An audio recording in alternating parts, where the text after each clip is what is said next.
כשזה ירוק, זה אומר סימן שזה מקליט. אוקיי.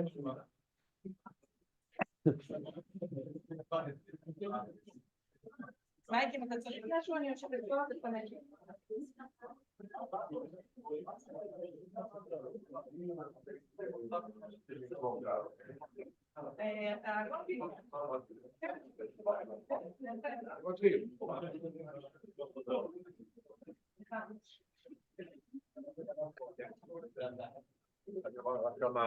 כמה מילים. מילות חיבובים.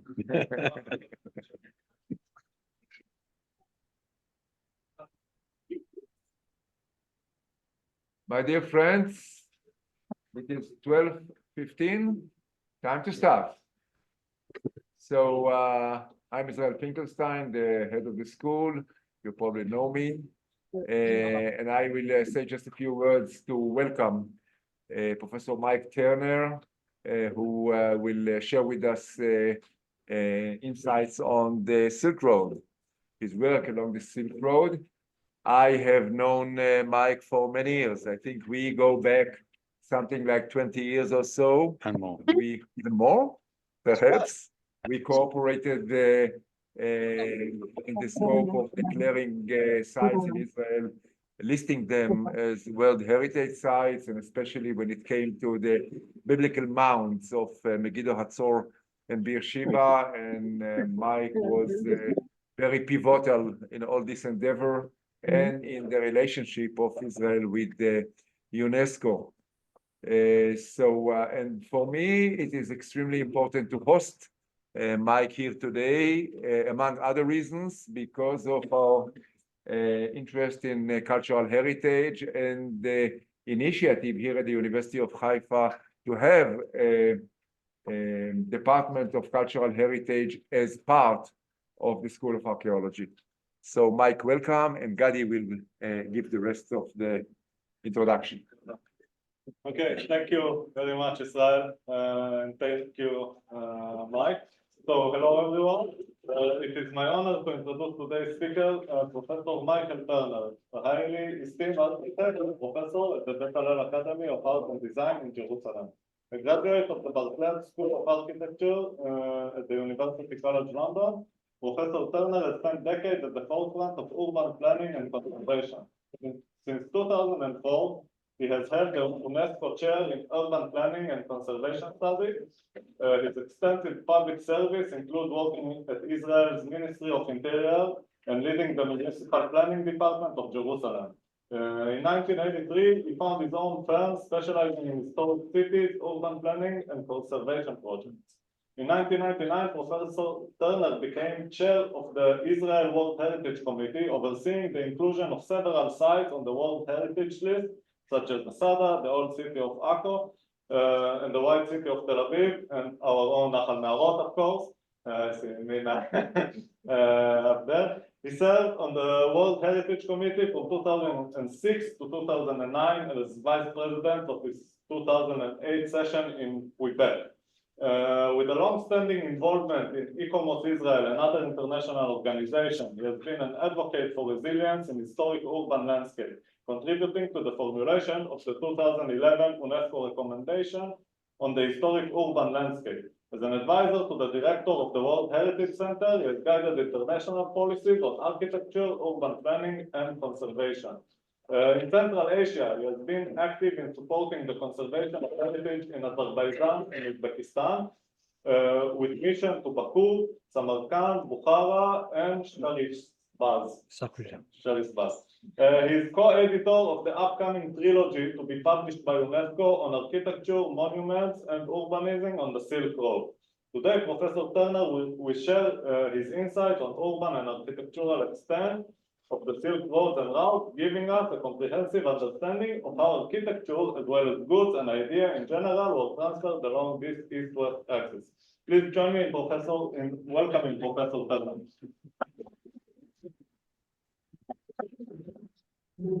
Thank you, and good morning. It's a special pleasure to be here in Haifa and see so many friends. I can see Mina from the history of the Nahal Me'arot, as so is said, I'd also like to recognize Gidon Avni, who was instrumental in brokering this discussion, and especially Yisrael, who, as he mentioned, that we go back some years, especially in the discussion and the debate on the inscription of the biblical tells. But I would also like to recognize Elena Paskaleva, professor at Leiden University, who's my co-author, and she's my main guide on the Silk Roads, of which I've been traveling the past 2 years, or year and a half with her. So let's start setting the scene. In fact, if we were to look at it, that despite their complexity, the idea of the Silk Roads is simplified and depicted as cliched images of trotting camels. The actual itineraries of the caravans were often pretty short and treacherous. Not a single caravan would have been able to traverse the huge distances over barren steppes, impenetrable deserts, and seemingly insurmountable ranges associated today with the singular term of the Silk Road. It was never one single route. It comprised many different sections that have changed over time and space, depending on economic stability, water availability, and secure routes. But I've chosen to start off with a slide of the river basins of the world, because in fact, what happened is the development of our lives and civilizations have always been related to beachcombing, to the rivers, the Nile, the Euphrates, the Indus. All these rivers were the main activities, and the understanding of the world was always based on the understanding of how far one could go up the river. But look very carefully at this map and see the dark-colored areas, the endoric areas of the basins of the world, and see exactly how Central Asia is central in these endoric basins. It's an area which is completely enclosed by the mountains. No area being able to go out to the seas to communicate with the rest of the world. And we can see here that Central Asia, therefore, is actually this endoric space, which we'll actually look at. Within this area, there's another epicenter, and that is the area of the Aral Sea Basin. It's an endoric space within an endoric area. And again, we can see how this defines the space, defines the people, defines the cultures, defines their environment, which we can see, which essentially it goes from the current day Kazakhstan and current day Uzbekistan. So we're looking at the geology and the geography of the area, because it is the geology which generated the building materials, the stone, the mud, the brick, the wood. And it is also the topography of the geography and the climate which generated the building forms. The climate zones along the Silk Roads range from tropical to extremely cold. A significant portion traverses desert and steppe regions, falling with arid and semi-arid climate zones. And the extensive landmass distant from the sea and large water bodies in the endoric Central Asia affects moisture levels within a cool and humid climate zone, resulting in either a continental climate and a dry winter, or a continental climate with moist conditions throughout the year. And of course, these will affect then the itineraries which we're actually looking at. So we can actually see that the geography is made up of a series of landforms, essentially 3 landforms which we're looking at. And that is the desert and oasis belt, the trans-Eurasian steppe belt, and the inner Asian mountain corridor. The eastern edge extends to China, Southeast Asia, and the western edge beyond to the Middle East and the Fertile Crescent. So one can see very, very clearly exactly the traversing of different environments and how this affects then their architecture and urbanism. We can see then that the world was really a understanding of the perception of people of the time. We can see the world according to Herodotus, again, around the Mediterranean, somewhere along the Nile, reaching the Ethiopians, around to Persia on the Tigris and Euphrates, and perhaps somewhere beyond in India. But also to agree that, I think just flippantly, first time I went to Japan, I said, I'm very pleased to be here for the first time in the Far East. And they said to me, far from where? And I think that this implies exactly that the center of the world is not on the Greenwich Meridian, but somewhere on the China Sea. But we will see already by the 14th century, the Catalan Atlas, the famous Catalan Atlas, we can see already brings us as far as China. Nothing yet on the Americas, but we can see exactly that Eurasia is really critical in beginning to understand exactly where it is arrived. So, working on the idea of the dynasties, the sultanates and caliphates and empires, Ellen and myself discussed over the past year the idea of then how do we bring together subjects and issues and terminologies which are very, very meaningful in one civilization, but have no relevance whatsoever in yet another. But they meet somewhere in the middle. We then decided to look at it essentially, first of all, in a time scale, which we spoke about two worlds, the ancient world and the Mongol world. And then between them, we have a pre-modern period and an early modern period. We felt that this was a pattern to allow us to bring together the different cultures and to merge them together in some sort of nomenclature. And the reason why we have the ancient world is that it is rather ancient, so it's there. But as far as the Mongol world, I would say that that was the First World War took place with Genghis Khan. That the Mongol world was already the world which could, for our understanding, which stretched from Europe all the way to the China Sea.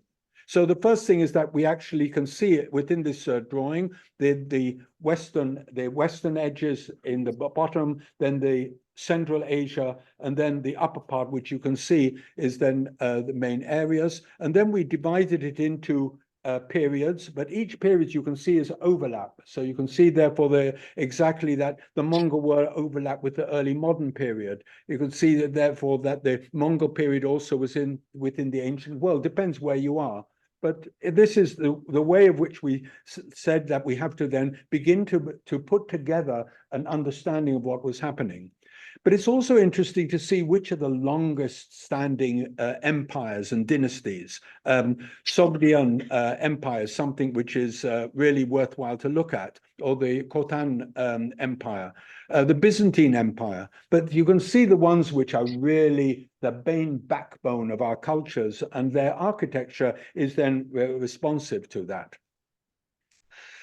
We then adopted, rather than East and West, we adopted the work of the research of Susan Whitfield, who writes a chapter in our upcoming trilogy called On the Silk Roads, People, Cultures and Landscapes. And she speaks about ebbs and flows, and we feel that this essentially is the most important way to actually deal with it. And this idea of ebbs and flows and waves of culture is it's an analogy which we find very compatible to what is taking place. So if the first wave of the ancient world was very, very clear that it began around 100 BCE, coinciding with the flourishing empires then of Parthia and Kushan Empire, and then looking at the Han dynasty on the other side. This moved over within the Sogdiana with the strong merchant class, and we'll come back to that in a minute, reaching the peak within the 4th and the 8th centuries. So we're beginning to really see exactly how this all comes together. And then in the Sogdian diaspora was the main continental conduit for export and import of luxury products in China, coinciding with the prosperous periods of the Tang dynasty, which is 618 to 907. The diaspora therefore controlled the principal trans-Asiatic trade route. Besides silk, and this is where we're going to look at it later, the Sogdians traded musk, slaves, materials, stones, silverware, amber, paper, spices, and many other activities, including sugar and perfumes. So we're actually beginning to put together, as we shall see later, that there's lots of other activities which were involved. The second wave essentially was the Islamic period. And again, the architecture and urbanism of this period we shall look at is so obvious. yet it's not so obvious, because on one hand it was monolithic, on the other hand it was syncretistic in taking on board lots of activities which were taking place during the years. So the second wave occurred in the 7th, 8th century, new cultures, beliefs, and governance of the caliphates in parallel with the Tang dynasty, continuing with the Persian Empire. The next two waves is that of the Mongol world, and then the early modern period, which we can look at. The third wave emerged with the creation of the Mongol Empire, and was, from a commercial point of view, a gigantic reshuffle of the networks, as the Mongols made use of both Muslim and Ugyar traders in a variety of ways. And they managed to unify Eurasia, allowing Chinese silk to become available yet again, because it was in abundant supply. And the revival of the overland Silk Roads at the times of the Mongol Empire was made because, in fact, they had security and activity, and made it possible to manage then the parts of the Silk Roads. The costs of protection lowered, the Mongol Empire wielded significant control over the Silk Roads, facilitating its active use. So we begin to look at, therefore, that the different activities essentially in the ancient world, that of the Roman and Parthian empires, and then on the other side, we can look at the Han Dynasty in China. But what was very special about them, that they all spoke about borders. They all built walls. They built the Great Wall of China, reaching Zhuanghang, and then the main gateway then, which went out. And then we have the limes, we have the Roman limes, which then has borders. So the concept of each of their worlds was within themselves, although there was also a movement of people within these areas. So in the fourth part, then we have the fall of Constantinople, we have the Ottoman period. The dynamics of interactions along the Silk Road were essentially fell apart. And from the 16th century, more advanced navigation tools and expertise, the maritime trading routes replaced the overland Silk Roads as the dominant channels of global commerce.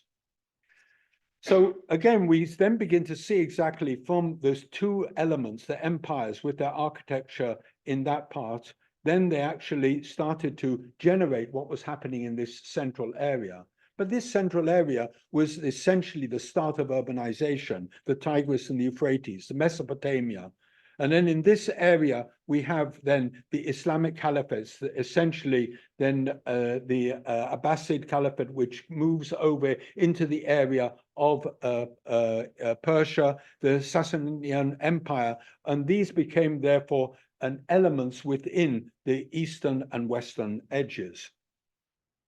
So we begin to look at essentially then what was the first idea of which was taking place with these caliphates, with the empires. There was a single language, a single belief, and a single governance. This allowed a culture and activities to move ahead around which we see before. We often speak about that it was Ferdinand von Richthofen who actually coined the term, although he probably branded it, but earlier to that, it was Matthias Mertens believes, and I feel that his is the best work which I would like to go for, is that Karl Ritter, a geographer, was the one who really was the person who had actually started and giving the actual term of the Silk Road. And currently, we are now at the last stage of a triple trilogy, which is coming out. It's the second part. It's the second volume of a collection. The first one, which came out on textiles and carpets, which Ovid Shamir has got a co-author one of the chapters. And we are now looking at urbanism and architecture. It will be out in the coming weeks, months, but it's almost there. So it's in three parts: that of the architectural influences on the Silk Road, the cities of the overland Silk Roads, and the cultural networks and seaports on the maritime Silk Roads. So here we can see, therefore, the initiative as actually put down. So let me speak about really what was then the urbanism about these areas. So let's start, in fact, in Rome and Chang'an. These are the two epicenters of the global epicenters. So Rome at the eve of the Roman Empire and Chang'an at the height of the Han Dynasty. These capitals were the most populous urban centers of the time. Rome located between the Seven Hills on the Tiber River with its monumental structures built over time, including the Colosseum, the Trajan's Forum and Pantheon, and its theaters, gymnasia, fountains, fresh drinking water, supplying hundreds of miles of aqueducts. Chang'an, a monumental urban center covering some 70 square kilometers, laid out on a north-south axis based on the square, adapted to the terrain of the Wei River and astrological settings with palaces, temples, market, and areas. At Pavoy, it looks they're exactly the same, but there was two essentially different approaches in design which we have to look at. And this essentially is the difference between geometry and geomancy. The creation of these two cities epitomizes the dramatic differences between East and West, the specific role of culture in the West with its geometry and nature in the East with its geomancy, the cultural practicality and the natural cosmology, each with their specific divinations. The urban layout was therefore carefully orchestrated. So we can see, therefore, that when we're looking at two dramatically different approaches, yet converging and merging into very, very similar physical and urban manifestations. In fact, in Book 1 of Architectura, the Roman architect and engineer Vitruvius, following on from Aristotle, describes the necessary factors for siting a city and the importance of the effects of sun and wind, as well as designing for security in the layout of the walls and street patterns. He notes, the precepts of the ancients in this respect should be observed. They always, after sacrifice, carefully inspected the livers of those animals fed on that spot. Thereupon, the city was to be built. Well, they would obviously look at the livers, see the effect of the water, and then come to some sort of conclusion about global health. So really what we're beginning to see on this is then that we have the urban grid. What is remarkable is to note is that while the approaches were dramatically different, certain important similarities are apparent as the grid orientation and the siting of public buildings. The architectural historian Joseph Rickvert ponders on the parallels of the urban rites in the Greco-Roman context with an exalted India, African examples, and the Great Plan in China, the Hongfan. More importantly, however, the similarities in adopting and adapting the orthogonal grid raise questions as to the possibilities of mutual influences, as opposed to independent coincidental thinking. This grid was woven into the urban fabric from the Hippodamian cities of Miletus to the Hindu mandala and the Xi'an and imperial dadu, that of Beijing. The square and the dome provide for a microcosmic representation of the world, and the orthogonal grid with the north-south alignments are an uncanny recurrent theme. However, there were some exceptions. Perhaps it was the Zoroastrian cosmology which affected it. Perhaps it was some other aspect, but within the actual two parts between the East and the West, within Mesopotamia, we get a completely different approach. The Persian tradition seemed unique with cities laid out in a circular pattern, probably developed from local cosmogony, representing social hierarchies with the governing buildings in the center and a bizarre street beginning at the palace precincts linking to the main gate. Baghdad was founded on the 30th of July, 762 of this era. It was designed by Caliph al-Mansur, according to the 11th century scholar in his History of Baghdad. Each course of the city wall consisted of 162,000 bricks for the first third of the wall's height.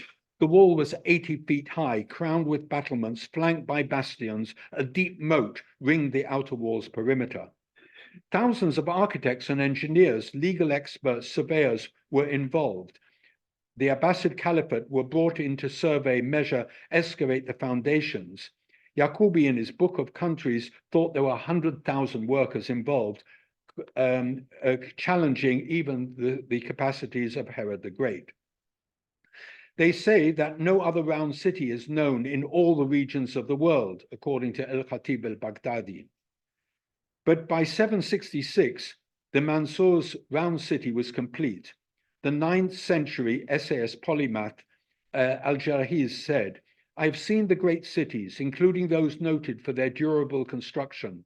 I've seen such cities in the districts of Syria, in Byzantine territory, and in other provinces, but I'd never seen a city of greater height, more perfect circularity, more endowed with superior merits, or possessing more spacious gates or more perfect defenses than Al-Zawra, Baghdad. That is to say, the city of Abu Ja'far al-Mansur." This is indeed a dramatic credit to the parts. But let's look at it, in fact, at the comparative of the size of cities in the 9th century, and look at the size of Xi'an, that of Baghdad, even of Constantinople, as opposed to European cities, which were really tiny, which were minute. If we look at, therefore, at a medieval city, which is essentially 100 hectares, kilometers square, well, essentially is a good measure for a medieval city in Europe, we're talking about 16, 17, 18, 20, 30 kilometers squares for cities in China. The urbanization in China there was far greater than the urbanization which was taking place in Europe at that time.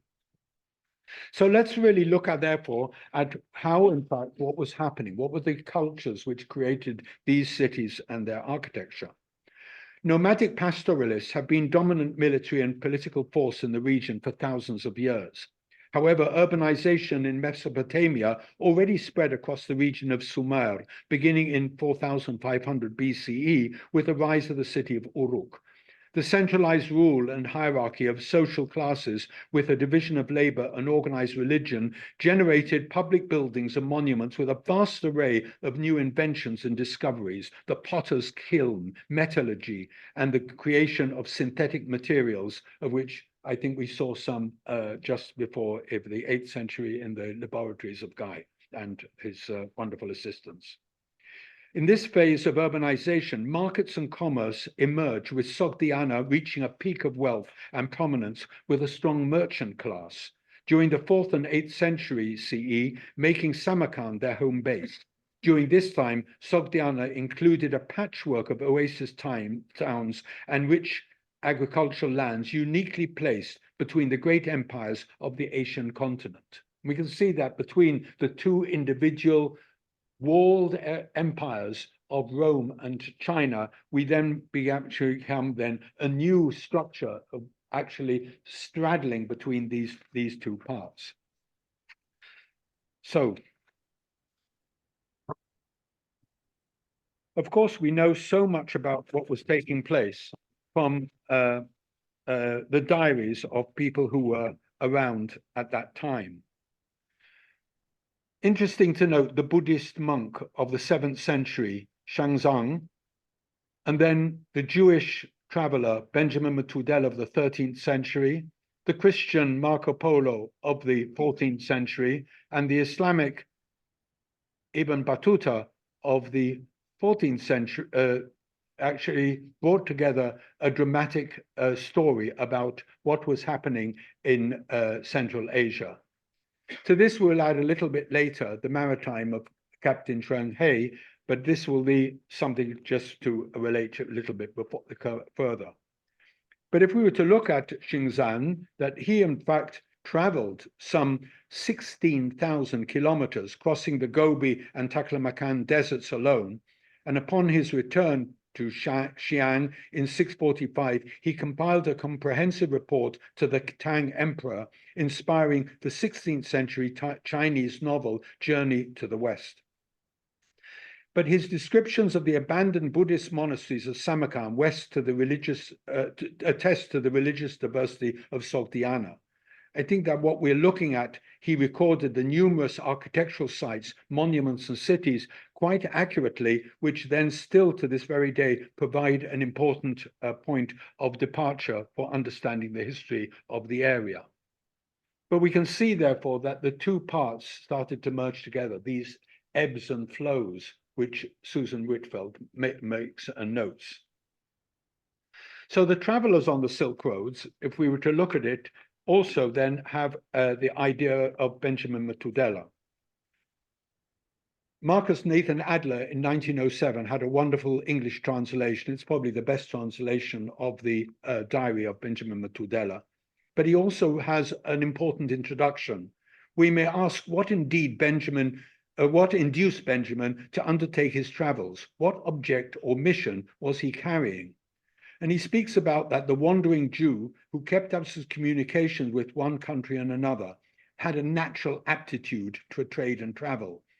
And therefore, in the sacred town, they possessed a common language, and wherever they went, they could rely upon hospitable reception from co-religionists. Traveling was therefore for them comparatively easy, and the bond common interest always supplied a motive. Like Joseph, he quotes, the traveler would be dispatched with the injunction, I pray thee see whether it is well with thy brethren, and bring me word again, in the words of Jacob to Joseph. So, in fact, this approach, but it was also not just simply the internationalization of the Hebrew language at that time, but it was also, therefore, the fact that Benjamin Methuselah was looking at he was working within the Abbasid Caliphate, which was, again, one governance, one currency, one language, which would then allow for the areas of travel. So, but in other words, what the final outcome was that he was looking for safe havens for Jewish people. It was unlikely, therefore, it was not unlikely that Benjamin may have undertaken his journey with the object of finding out where his expatriated brethren might find an asylum. And this, in fact, we'll see when we come to the end part of this presentation. However, Adler also notes he may have had trade and mercantile operations in view. He certainly dwells on matters of commercial interest with considerable detail. But let's move on to the next diarist, and that is therefore Rabban Bar Soma, again traveling enormous distances. Whereas everybody speaks about Marco Polo, which we can see, but it was in fact probably the earlier voyage of Rabban Sauma from China to Europe that records sacred places and offers numerous accounts of Mongol rule in West Asia. The travels of Rabban Sauma and Marco Polo demonstrate the profound role of Central Eurasia in the 13th and 14th centuries and the ways in which it changed European politics, commercial routes, and global history. Having traveled from the Atlantic to the Indian Ocean and back again, the Moroccan Maghrebi explorer Ibn Battuta visited most of Africa, the Middle East, Central Asia over a period of 30 years from 1325 to 1355. And Ibn Battuta speaks about the different settlers coming primarily from the Eastern Islamic world. However, one thing about Ibn Battuta, although his diary is very, very detailed, he journeyed through southern Persia on his way home to Morocco in 1347.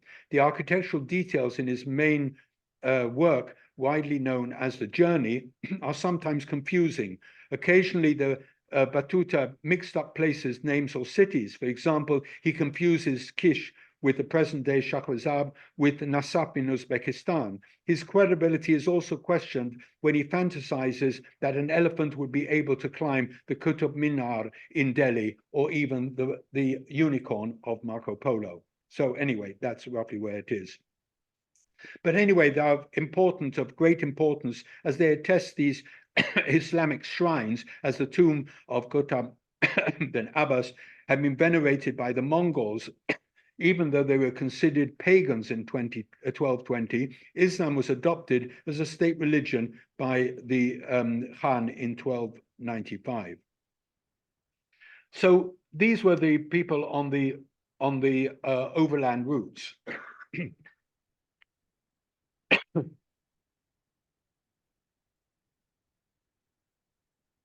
However, it was the continuous maritime changes between the eastern edges of China and the Indian Ocean can be best exemplified by the maritime travels of Zheng He. He was a Chinese mariner, essentially of a Muslim family, in landlocked Yunnan province, and he then started to the series of escapades which reached again as far as Mombasa. But we would like to look at then that the height of the movement of the maritime routes was not just simply looking at the understanding of the monsoons at the time, which was already known at the beginning of the millennium, but was essentially that it was to see exactly what naval architecture could do and the capacity for going further. In fact, what we can actually see that the monsoon cycle at a certain time of the year could safely cut the open ocean to reach the ports of India rather than hugging the coastline was already known, as I said, right at the beginning. The sea route was really a network of connecting routes in a similar way that this was the overland route, as indicated in the introduction to our volumes. A great variety of ships appeared along this route, but only occasionally do we find evidence that the ships setting out from, say, Aden reached China. Goods and people moved along segments of the route, and this is what we can actually see each time. But we also have then David Abulapia in his book on the monstrous oceans also gives us this insight. There was not that the idea was there was a great change, that in fact you could not take large amounts of porcelain on camels, but this was not the sort of cargo that camel caravans could possibly convey across the deserts, mountains and steppelands of Eurasia. So we get then a new commodity which the maritime routes then could actually provide for us. So what we then say is that something which is then developed, and this very much for which Eleanor has developed, is that we're not dealing with not just simply more than silk, but there were lots of other commodities. And the commodities related to papier, papier-mâché, how it was used not just simply for printing, for literature, but also for building. Also the actual tile mosaics, but also then to also understand that it was not just simply tiles or paper, but it was also the lapis lazuli, which was really critical. This was more expensive and more valuable than gold, and this was being used and then ground down into providing then colors for dyes, which could only the aristocratics could actually use. In fact, therefore, that it is there, the other goods in early antiquity were more suitable for studying distance trade in Asia. For example, that this lapis lazuli from a unique mine in the Kokchuro Valley near the Pamirs was traded as early as the 4th millennium BCE and as far as Mesopotamia and Egypt, and later to India, but not to the north or to China. And we can see exactly how things stopped. So we begin to look at how, in fact, that we have knowledge exchange. The knowledge exchange was not just simply then the materials, but it was looked at the type case, the agricultural book written in the Chinese officials, published in the year 1313. Then paper printed money, which also allowed, therefore, the actual transfer of goods and ideas. The importance of navigation, of the English astrolabe, in a parallel time with the marine compass, which are from the Ming dynasty. But we also see then hemp wrapping paper and exact how this is done, and also the porcelain with the various spout. David Abulafia actually notes and recalls that in the Cairo Geniza, there is a question regarding the porcelain, whether in fact that this is an impure material for women menstrual cycles or whether not. So we can probably date porcelain arriving in Egypt with this question which has arrived in the Cairo Geniza. But there was also building technology exchanges, which is quite amazing because it was not directly saying that today I'm now the Byzantine Empire. No, there was lots of things which transferred over parts. The artisans and local merchants who were patronized and protected by powerful rulers were the driving force behind the artistic and technological exchanges associated with the concept of the Silk Roads. Some of them traveled vast distances as emissaries or were unfortunate to be captured, imprisoned, or isolated from their cultural milieu as a result of brutal military campaigns that stretched from the far edges to Baghdad and Damascus.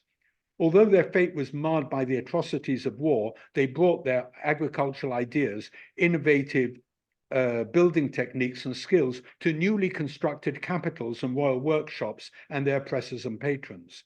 Their creativity unfolded in these royal workshops, a melting point of religious iconography, artistry, complex transfers on a variety of media. And what we can see exactly how, in fact, then the Christian tradesmen and artisans in the Byzantine Empire were, in fact, the workers of the Umayyad Caliphate of the Hisham Palace. We can also see exactly how, in fact, the Muslim artisans, which were then became into the workers of the Christian activities, and how they developed then new forms of architecture. The Mutra architecture, merging therefore Christian, local, and Islamic forms, became therefore the actual part. It was therefore not an Islamic style, but it was an Islamic format of which adopted then local patterns in each place. So we're now really coming to the actual Silk Roads and what is happening within UNESCO. If we were to look at UNESCO created in 1945, while the embers of the Second World War are still hot, we can actually see that the area there is creating then a format, a platform for debate, and saying that if you do not understand the cultures of other people, this is where we have to then make some meaningful correction. Nothing more is important at this time in our political current situation, which we are now. But in fact, the Silk Road Initiative was not World Heritage, it was an initiative to bring people together, however we might consider, therefore, there are other effects which actually might be a part of it. So the initiative is being developed, and of which the ICOMOS, which is International Council of Monuments and Sites, have already developed a thematic study which allows us to better understand, therefore, the architecture and urbanism on the Silk Roads. So far, the Silk Road corridors have been inscribed on the World Heritage. We can see, therefore, Xi'an Tinshen and also Sarafshan Karakum, the two corridors which we can actually see.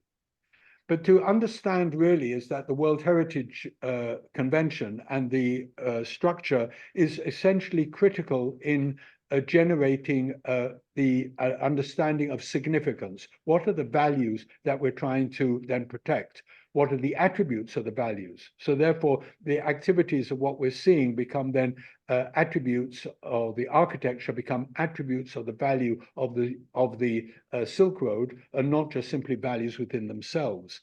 But we can see exactly that within the Uzbekistan, Turkmenistan and Tajikistan section, that channeling much of the East-West exchange on the Silk Roads from the 2nd century to the 16th century, a large quantity of goods was traded along the corridor.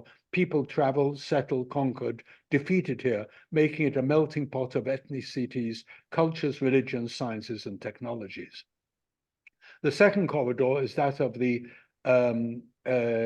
which we can see here, is looks at the extensive overall Silk Roads, which we can see dramatic parts of it, and again how the mountain areas and the desert areas then determined northern or southern areas, winter and summer routes, which allow people then to continue to their activities. So within the actual work of ICOMOS, there were three essential categories which were developed. The categories then of infrastructure facilitating trade and transportation, that of production and trading goods, that was metalworking. These are the activities which we're looking at. And also, therefore, the third category is outcomes. Again, the cities, the arts for knowledge, and the contact and exchange. The tentative list, in other words, what various states parties then propose, is quite amazing. There are already 11 Silk Road corridor sections, 221 relevant sites on the tentative list, which then is perhaps an indication of the amount of the richness of potential of sites which people think have got potential for being inscribed on World Heritage or part of these activities. So let's look at then some of these, the infrastructure of the first category, the bridges, the caravanserais, the citadels. These are then formula which then developed within the Silk Roads and were then affected by the culture, by the climate, by the geology, and by the various empires. Currently, the caravanserais are the main element. We're looking essentially about a project of OTRAD identified 684 significant stopping places supporting long-distance communication routes, and therefore including then 5 fundaks, 7 hospices, and 143 halting places. But you can just see the dots on the thing just to see exactly how many elements are there within it. When we're protecting these areas, do we need to protect them all? Do we just protect then the exemplar?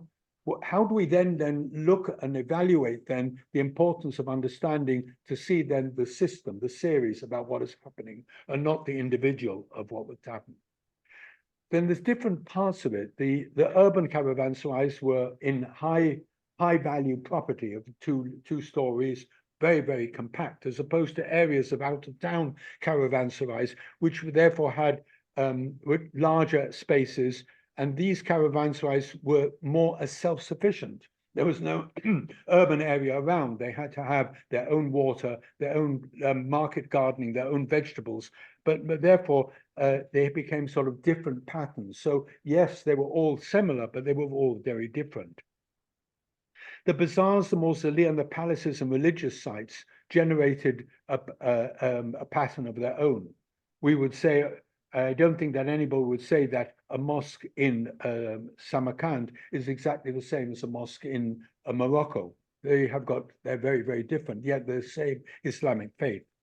So within this, therefore, that the Islamic architecture, and again, this is really questionable, and Oleg Garabal, in his book on the formation of Islamic art, actually questioned this understanding or definition of Islam, how the word Islamic is used. It is not used as a belief, but to explain the Islamic architecture is the geographic area that has developed over time. Different regions develop their own styles, as we saw previously.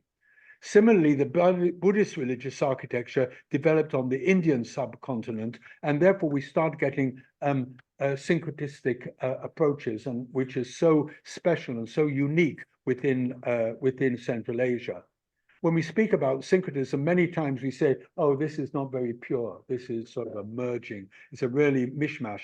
But in fact, the mishmash is in fact what's beautiful about it. So it's something which needs to be considered when we in fact look at trends, and we put to the side trends which might be then have mutual influences. Another part of it is also the Persian garden, which is also the Shahbag and how it is looked. And looking exactly to see exactly the understanding of the 4 gardens in the Quran, representing sky, water, plant, and the creating of God. Perhaps this is the understanding of the axis mundi, which takes place in these areas. And in fact, just a few years ago, Iran put on the World Heritage List some 35 Persian gardens, which you can see exactly their implication. And the reason why it was so important, because their influence was far beyond the Persian garden. The influence sort of related to the Taj Mahal or the gardens of Al-Qasar. And we can actually see exactly how, in fact, these different parts began to see exactly were affected by over so many areas. But if we also look, therefore, at the vernacular architecture of the Mahalla was really very special. It generated requirements, rigid forms and patterns at the urban scale with a mosque, with a local mosque and madrasa, the mahallas and their public functions for water storage, education, welfare and prayer. It emphasized the family harat and the internal looking spaces providing privacy. So you can see it in this one, each had a tank, and then in the corner, there would be then an educational institution. On the other corner there, a mosque, and this would be then the pattern, which would then have the form of the mahalla. But we're looking at two really centers of Central Asia, that of Shahrizab, which was the main center of Timur, of the Timurid Empire. And I just want to end, therefore, with some two other parts, that of Samarkand and Bukhara. So Samarkand is really not just syncretistic. Samarkand developed, therefore, we have the Afro-Siab, the historic area, then we've got the area of the medieval city, and then we've got the colonial city. Each one then had its own pattern, just as you can see from the map, which comes from the nomination file, exactly how dramatically different. It was not a tell, one on top of the other. It was just then a development, which then the mosaic of it brought together what was in fact the story of Samarkand. A crossroad of cultures, indeed. The historic town of Samarkand, in a large oasis in the valley of the Serafsan River on the northeastern region of Uzbekistan.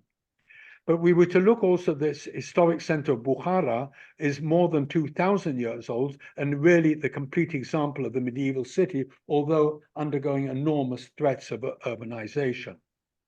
And then when I start to look at, therefore, the madrasa of Samarkand and the madrasa in Bukhara, and look at the same time at the colleges of Oxford and Cambridge, I find sort of an amazing similarity. Do I sort of ponder together with Rikvert about then the similarities of the orthogonal cities between China and Rome? Do we see that this is a pattern within the human gene, that this is the way that we should be actually living? So our values change. So we have then the Forbidden City, once then of an emperor, now a museum. We have then the Hagia Sophia, once a church, then a museum, now a mosque. So things change so rapidly, as we can see. And we actually have to begin to understand what is this change and how does it affect us to understanding the future of the Silk Roads. Nothing can be more poignant to look at Tashkent. In 100 years, the central core of Tashkent was once the statue of Konstantin Petrovich von Kaufmann in 1913. It was then swapped for the statue of Stalin in between 47 and 61. It became the monument of the Communist Party in 61 to 67. It was then the Karl Marx monument, and then it's now the Amir Timur Square, cleared of the trees since 2009. What will happen in the next generation? So where is it going? It's going to the Smithsonian journeys over the Silk Road, or you can join the National Geographic expeditions. But this is now the new commodity, is in fact tourism. So let me perhaps end with our compatriot, Benjamin of Tudela. So he mentions that it's 2 days to Baghdad, the great city, and it's a palace in Baghdad, 3 miles in extent, great park with a variety of trees, fruit-bearing, otherwise, all manner of animals. The whole is surrounded by a wall. In the park, there's a lake whose waters are fed by the Hidekel. And the guy is a benevolent man. And when we spoke about previously, is that we had Benjamin from Tudela was trying to find places, safe havens for the Jewish people. One can understand exactly what he was speaking about. But in fact, he actually then says that the great king, El-Abbasi, the Caliph, holds his court and he's kind unto Israel, and many belonging to the people of Israel are his attendants. He knows all languages and is well versed in the law of Israel. He reads and writes the holy language in Hebrew. And therefore, we actually see that in Baghdad, there are 40,000 Jews. They dwell in security, prosperity, honor under the great Caliph. And he goes and speaks about all the relationships in addition to the commercial interests. And therefore, perhaps all I can do is then end with the little blessing is that people who went to the Caliph, he would then greet them and say, pilgrims would come and kiss, and the prince would say to him, "Go forth in peace, for our master, the Lord of Islam, granted peace to you." Thank you.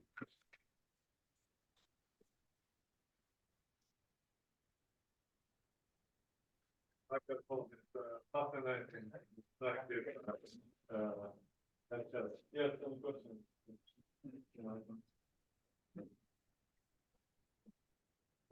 I would like to ask, maybe you can say a little bit about how the project began, talk about the project of UNESCO, what was your interest, how... As I mentioned, that the first part is essentially the essence of UNESCO, and that is to build bridges that people should know about other people's cultures. So cultural itineraries around the world are really an important part of the activities. UNESCO is education, science, and culture. So the initiative has been going for quite a number of years. So as I mentioned, that there's now going to be a collection of, I think, 15 subjects. Archaeology, I think, will be one of them. This will be then idea of people coming together to develop and discuss ideas. For our event, there was a global youth photo competition, which over 7,000 youth presented photographs of architecture and urbanism of the Silk Road. So it's again another way, and we're hoping that in November there will be an exhibition with the formal launch of the trilogy to actually speak about it. That's one part of it. The other part is therefore within World Heritage. World Heritage program is perhaps run away from itself, and it's become too successful, and it's become therefore really how many sites can we actually add to the system. It's become very, very nationalistic, unfortunately, and it lacks many times it lacks then the professionalism which is needed to be able to build then an inventory of ideas which take place. People perceive it as perhaps as a beauty contest, as opposed, and I always try to think of that. I think about the iceberg, okay, that what you see is only 20%. What's below is everything about then the history, the architecture, the archaeology, everything which takes place. And what I can say is that the Titanic didn't sink because of what it saw. It sunk because of what was below the sea level. So in fact, that this is now the issue. As I said, ICOMOS has put out, there's a lot of very important works which are coming out, mainly through ICOMOS for World Heritage. But what we have found, Ellen and myself, that the amount of literature which is coming on the Silk Road specifically is amazing. One of the things that we were almost criticized at the beginning is that how many local people do we have? We have over 50 writers of chapters, so it's a mammoth work, and it just shows that the global interest about it, not just simply that the commodities which went beyond the Silk Road, but in fact that the implication. And I think that this is really what is in this aspect about it. If I was to say then another thing, if we were to look at is therefore that of education and science, is that also UNESCO does give a specific support then to understanding how in fact subjects like this could be brought to schools to further research which takes place. Unfortunately, Israel has left UNESCO, but is still a member of the World Heritage Convention. So our involvement is unfortunately I won't give any comment on it. Yes. Was there any train going from west to east? Sorry? Was the train going also from west to east or only east to west? I think that mainly would be from east to west. I mean, from west to east, we would see also spices and frankincense. So people would move from the area of the Saudi Arabia we spoke about, from Eden towards that area. But they would also remember, and this is what David Abulafia speaks about, there was no sort of like a long intercontinental road. They were going from section to section. So they would take local materials, local commodities as well, from like a wheat or grain or other things as well. So this was what would happen. It's very interesting what you're saying, because just to think about it across the, when we speak about later then reaching to the Caribbean, and we always have sugar and all these things coming from the Caribbean, we never asked what went from Europe to these things. Well, what then was they needed ballast.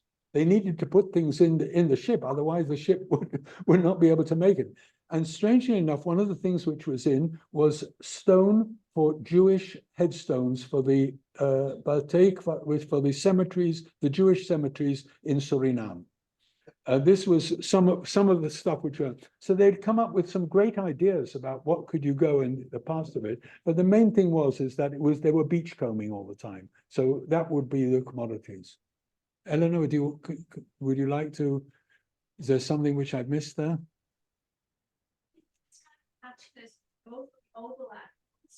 I mean, not only secrets, but also locally, when you talk about East and West and who started producing silk. We have silk starting in China, but there's also silk being produced in Byzantine. There's silk being produced in Rome. I mean, it's not like silk came only from the East. This was a combination of different types of silk with different patterns produced with different works, being fed different plants depending on where the silk came from. So it's the waves, you know, and the mixing of ideas that we would like to present in this collection. I saw a list of countries, stopover in the countries. And so Jordan, many stopover in Syria. But what about the land of Israel? For what? For the Silk Road? I'm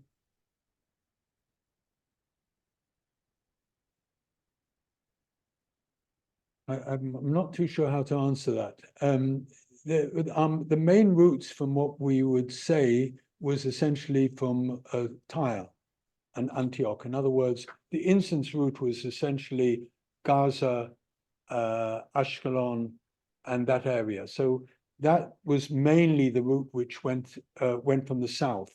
From the north area, essentially was Tyre. So I wouldn't say there was nothing involved.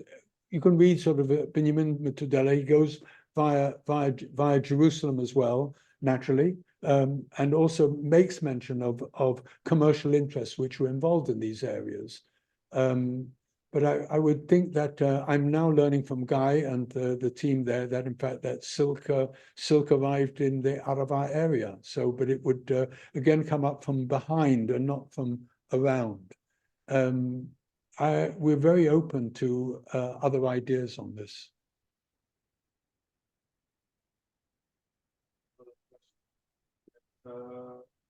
What delineates the boundaries of the road itself? What does it tell in China?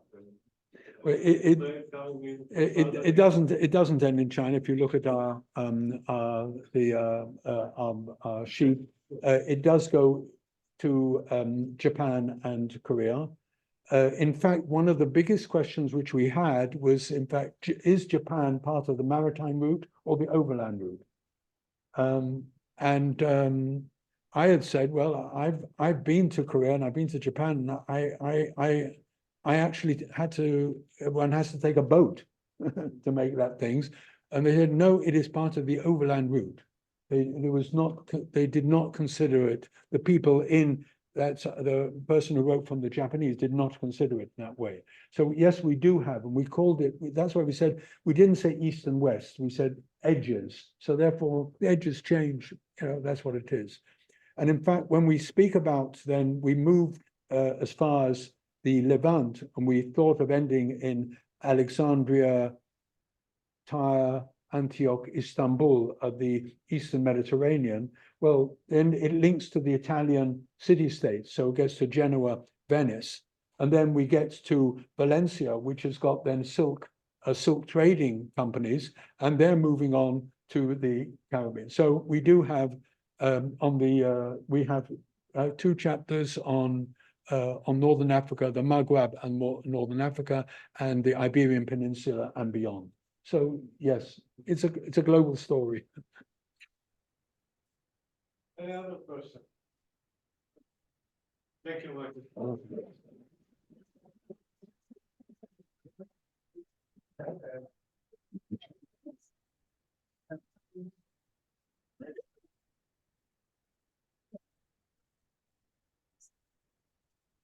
Thank you so much. It's fascinating. Yeah. Thank you.